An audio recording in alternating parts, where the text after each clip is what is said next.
Lagi-lagi dan lagi teman-teman ya. Lagi-lagi dan lagi. Lagi dan lagi adalah di sini tentang lulus kuliah tanpa skripsi. Dan ini terjadi lagi. Sebetulnya hal ini bukan hal yang aneh, karena kenapa?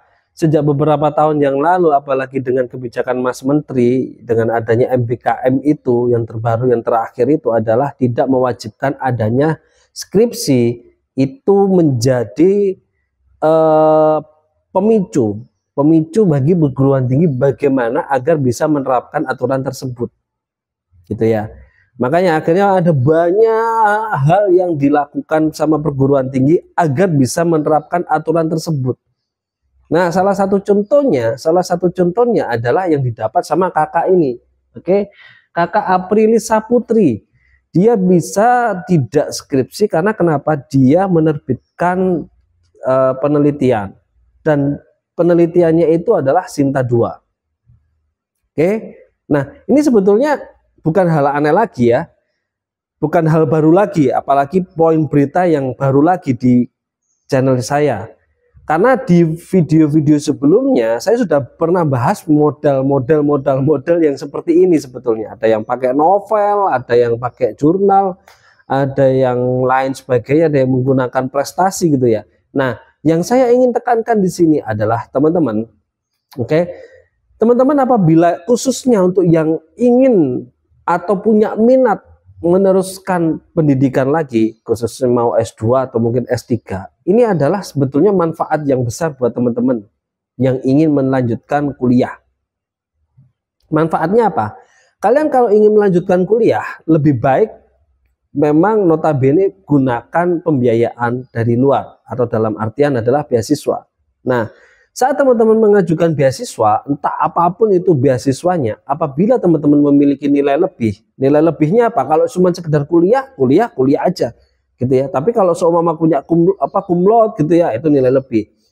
Dan lagi apabila kakak lulusnya adalah tidak menggunakan skripsi, tapi menggunakan aturan yang seperti kayak menerbitkan jurnal, novel dan sebagainya, itu adalah juga nilai lebih. Itu juga nilai lebih. Karena kenapa? Contoh, kenapa kok saya bahas ini? Kemarin banyak sekali yang terjadi, teman-teman yang sedang mencari beasiswa, kebetulan yang sedang hangat saat video ini saya buat, ini adalah mendekati LPDP, ya, pembiayaan beasiswa LPDP. Di situ ada satu kolom pertanyaan publikasi. Publikasi apa? Publikasi jurnal, publikasi penelitian. Jadi teman-teman, apa manfaatnya? Tadi kalau saya bilang, manfaatnya adalah kalau teman-teman sudah punya publikasi, saat teman-teman ingin mengajukan beasiswa, ini bisa teman-teman manfaatkan. Manfaat sebagai apa? Bukti bahwa teman-teman pernah mempublikasikan. Itu nilai lebih. Masih sarjana, lulusan sarjana atau lulusan S1, tapi sudah punya publikasi. Itu pasti nilai lebih. Berbeda kalau seumpama cuma skripsi ya sudah selesai. Perbedaannya apa? Ya skripsi dibimbing sama internal kampus sendiri, diuji sama internal kampus sendiri. Berbeda dengan jurnal, kan gitu. Yang notabene sebetulnya kalau menurut saya lebih mudah jurnal gitu ya.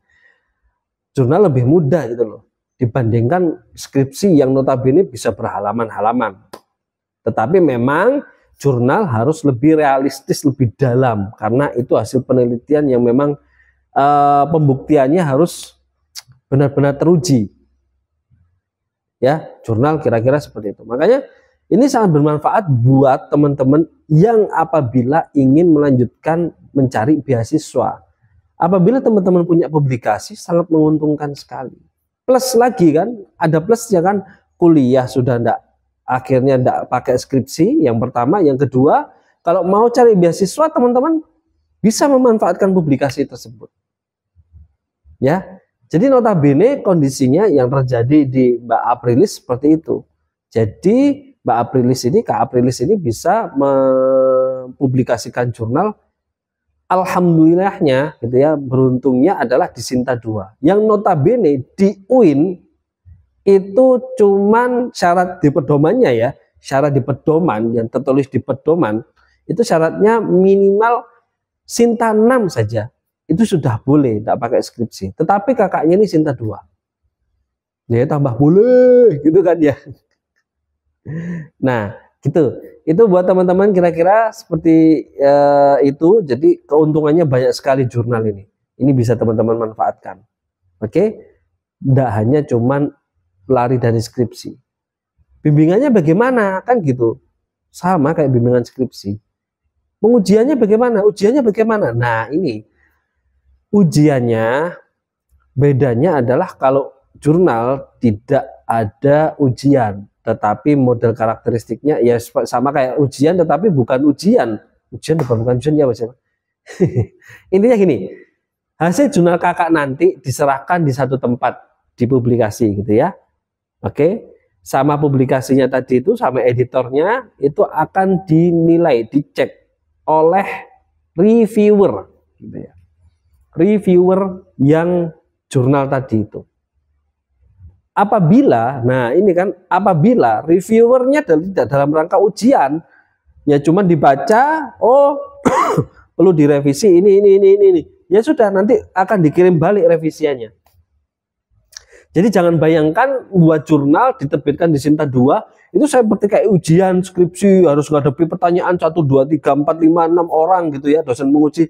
Enggak, kita cuma ngirim tulisannya aja.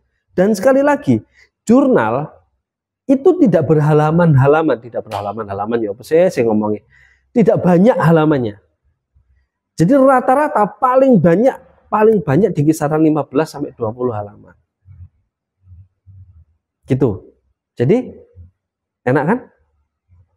Jumlah halamannya sedikit, tidak pakai duduk diuji gitu ya.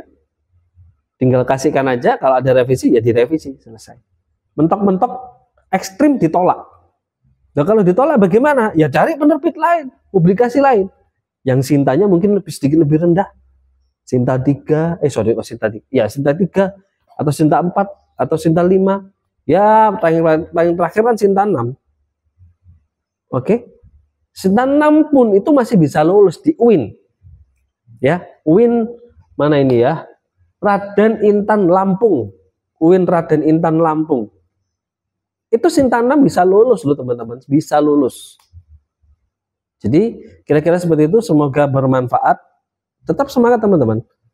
Jadi di video lain saya bilang jurnal lebih mudah. Memang lebih mudah teman-teman. Coba buktikan. Oke, sukses skripsinya.